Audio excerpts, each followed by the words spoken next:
In this problem, we're asked to use the integral test to show that this infinite series converges.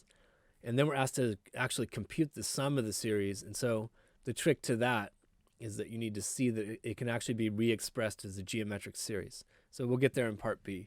First, let's do this integral test.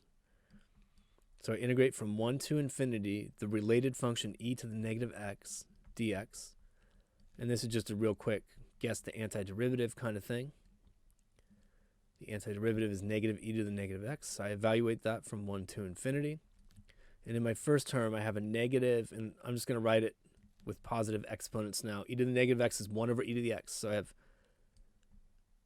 negative 1 over e to the infinity. And then I'm going to have a plus for my lower limit when I subtract it. And that's going to be a 1 over e to the 1. So what is 1 over e to the infinity? Well, e to the infinity is an even bigger infinity than infinity. And if you just take a finite number like 1 and divide by something infinite, you're definitely getting 0 out of that. So I end up with a 1 over e when I integrate this thing. And because the improper integral converges to a finite number, the series is guaranteed to converge to a finite number as well. So I know that it converges. But the reason I asked part B here was just to illustrate that the value of the integral here is not guaranteed to be the same as the value of the series. So I want to actually compute the sum of the series. And how am I going to relate this to a geometric series? So here's a quick reminder of what a geometric looks like.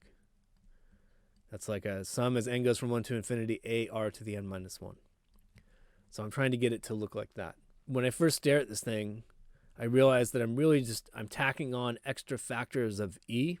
Just in a vague sense, I could say that. Every time the n increases, I tack on another factor of e. But it has this negative exponent on it, and so it's not totally clear what's going on unless I rewrite this. Not as a 1 over e to the n, but as a 1 over e all raised to the n. And now it becomes more clear that every time I tick up 1 in my index n, it's going to tack on another factor of 1 over e, and I recognize this is a geometric series. The only problem I have left is that it's not indexed correctly to use the formula for this geometric series. The sum of that geometric series is a over 1 minus r. And I'm going to try to match up the indexes. So I have an n here. I need to turn that into an n minus 1. How do I do that? I just peel off one factor of 1 over e.